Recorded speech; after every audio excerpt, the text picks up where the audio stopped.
Joining us also on this broadcast at this time is Tehrik-i Pirzada, our guest from Islamabad this morning, 12:10.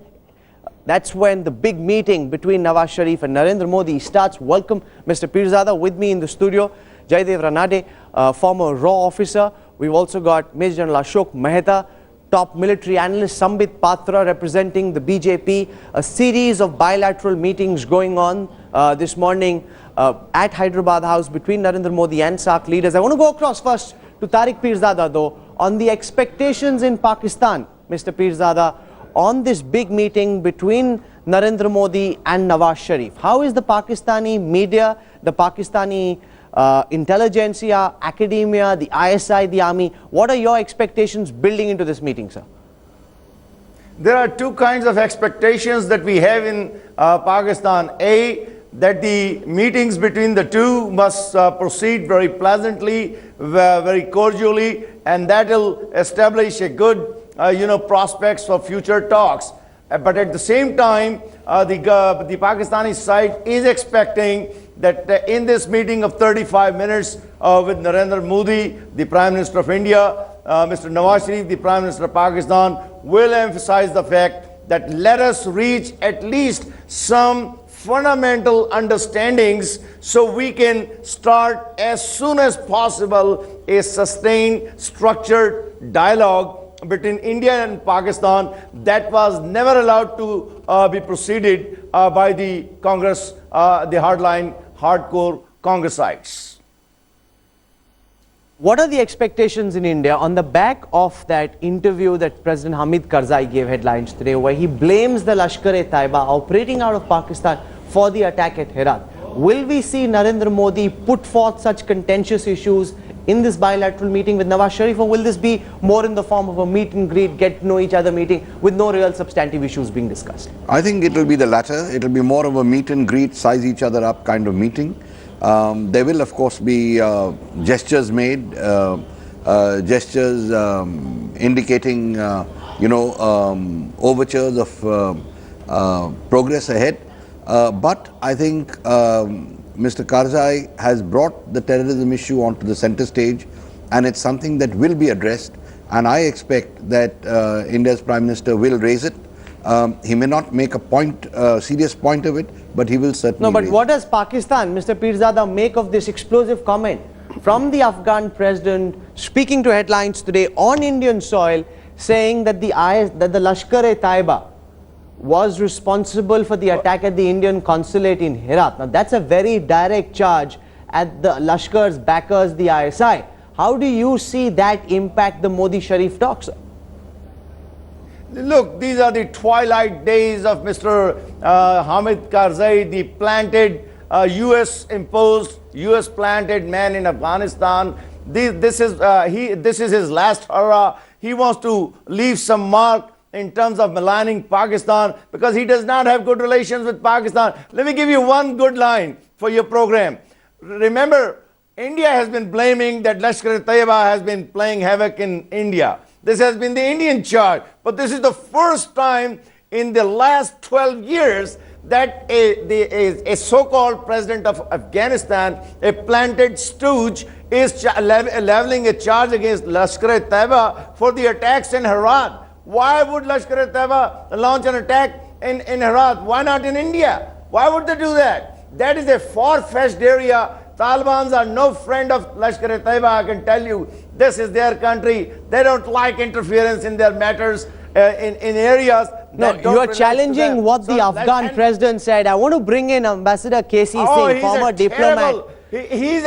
You've heard what Tehrik Pirzada is saying, Mr. K.C. Singh. He says it's incredulous to believe that instead of attacking India, if the Lashkar-e-Taiba is to mount an attack, they'd actually go out and attack the Indian consulate in Herat. He believes that's bumkum. How do you respond? Because Hamid Karzai in that interview said there were credible intelligence reports from Western intelligence agencies. How do you respond to Mr. Pirzada, sir?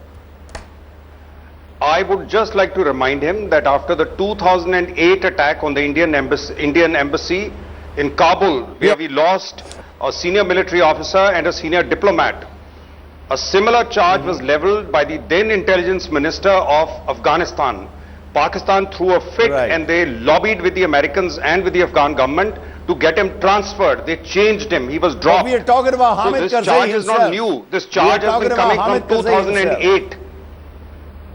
Yes, he was in Karzai's government. His Minister for Intelligence leveled a similar charge after the attack on the Indian embassy in 2008. But you know, the host of this program has raised a very interesting question. It is Mr. Hamid Karzai, a US planted man who has bad relations with the United States, bad relations with Pakistan. He's trying to throw some mud, he's doing mud slinging on Pakistan, trying to spoil the relations between Pakistan and India at a time when Prime Minister Modi has shown a remarkable initiative. Look at the dirt and the filth and the venom that man has. If he had a little bit of common sense, he would not try to, put a spoiler in between the relations of India and Pakistan when India is trying to improve. Tariq Pirzada says Hamid Karzai wearing the pitch for the Modi Nawaz Sharif meeting. In relation to the query that why should Lashkar-e-Taiba go to Herat and make an attack on the consulate there rather than come into India, the answer, Mr. Pirzada, is this, that the US has warned,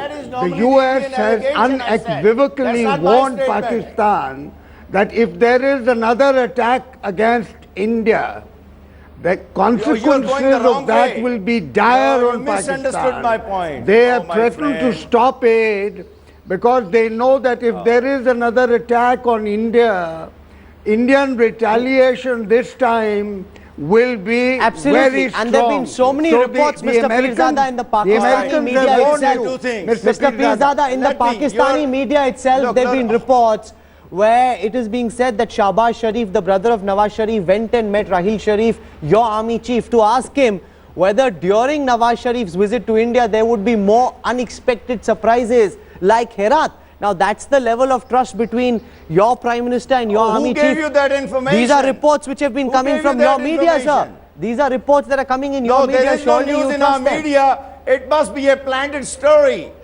Well, listen, why would Rahil or Nawaz Sharif or anybody try to spoil a relationship for which both the armed forces and Mr. Nawaz Sharif have worked very hard, and Prime Minister has taken the risk of coming to India to improve relations? That is self-contradictory. Let me repeat one thing quickly, but just 1 second. Yes. I did not say that Lashkar-e-Taiba would have or should have done an attack in India. I said the charge by the Indian side is normally that Lashkar-e-Taiba would launch rather an attack in India than in Afghanistan or in any other consulate. Why would they go that far? There are 14, 16...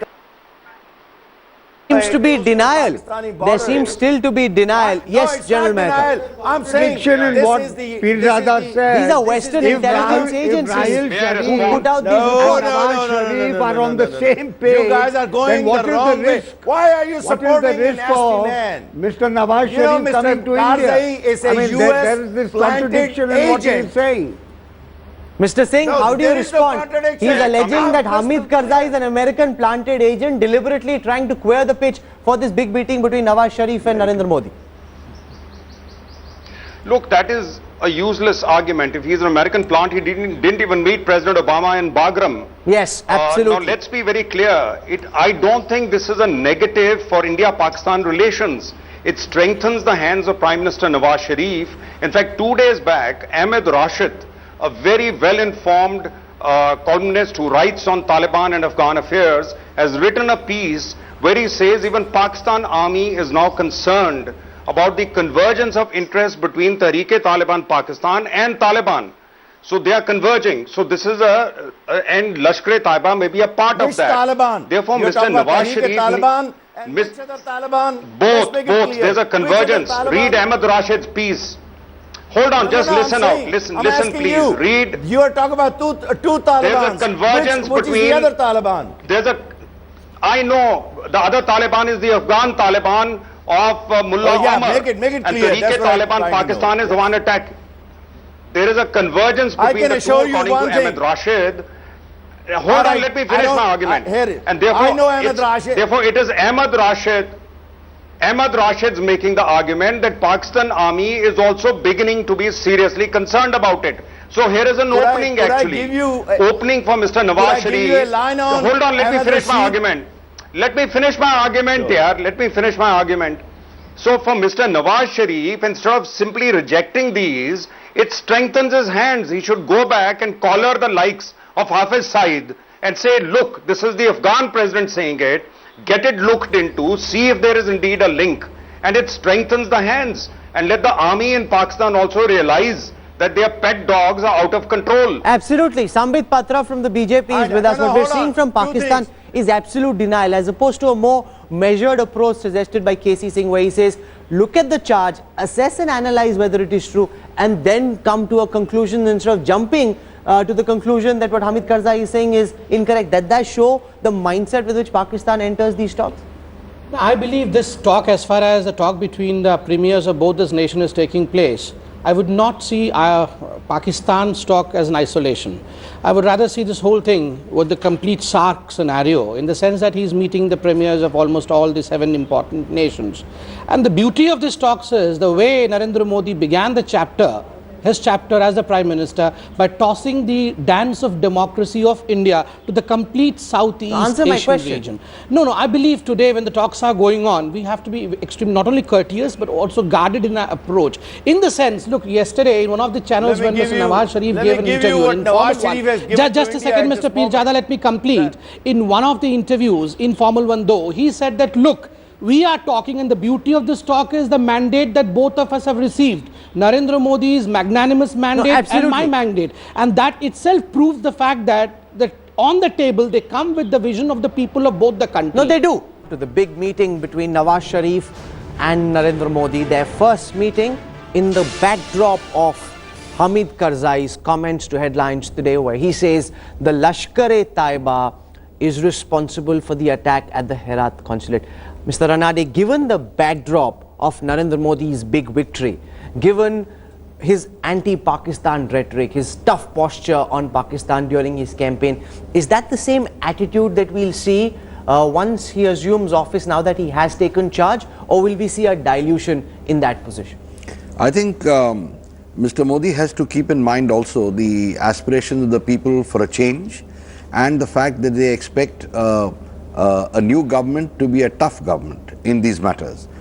So he has to ensure his personal popularity too, and that's a factor he'll keep in mind. Second, as far as the Lashkar-e-Taiba is concerned, I think there's a mountain of evidence available here, credible evidence available now to the Prime Minister as to what they have been doing and who nurtures them, who in fact looks after them, which is the Pakistan Army. I think the recent history from the time of Kargil has also shown that we have to be extremely cautious. And these are the things that Modi is going to take with him into this meeting. So I think he's going to be quite cautious, while he may make polite noises and gestures, but he'll be very cautious. I want to play out for our viewers that one comment made by Hamid Karzai to headlines today, which has really set the agenda for these talks, which is being spoken of, which is picked up by newspapers both in India and in Pakistan. Very explosive, very direct charge. Let's listen to what the Afghan president told Gaurav Sawant. This isn't the first time that Indian interests or Afghan interests have been targeted in Afghanistan. We've lost our defense attaché, we've lost our doctors there, the embassy in Kabul has been attacked, in Jalalabad we've been attacked. Who are these perpetrators? What is the source of this terror? According to the information that we have available to us, one given to us by a Western intelligence agency, the perpetrators were of Lashkar-e-Taiba, that organization, a terrorist organization. That's what we know at this point. Including the one at Herat. It's Lashkar-e-Taiba. That is the one I'm talking about, the one in Herat. Lashkar-e-Taiba, that's a big news point you're giving us. Lashkar-e-Taiba, based in Pakistan, is behind the Herat terror attack. Lashkar-e-Taiba is mentioned in the intelligence report given to us by a certain Western intelligence agency, yes, clearly. Clearly, the Lashkar-e-Taiba is mentioned in an intelligence report given to us by a Western intelligence agency. This is not some expert. This is not some unnamed source, Mr. Tariq Pirzada. This is the Afghan president himself. And surely when he makes a comment like that, that comment needs to be taken very seriously. You cannot pretend that it's all bogus. No, no, it is all bogus, and let me give you one good answer. Do I have the permission? Yes, of course. Okay, listen. Mr. Karzai is at odds with the Western countries because he has refused to sign that document to allow the continuance of the US forces in Afghanistan. President Obama and the rest of the West don't want to see his face. Nobody has the time to share intelligence with this dying leader in his twilight days. He is a wasted man.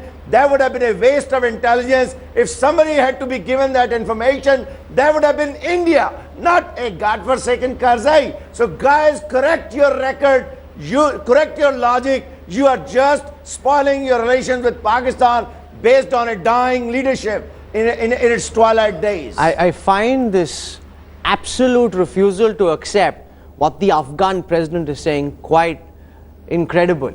Here's a president of a country who's come on record, made a comment, not through unnamed sources. He's come on record, put himself out there, and he's saying Western intelligence agencies have given him that response, and that's the basis for that charge. It needs to be taken very, very seriously.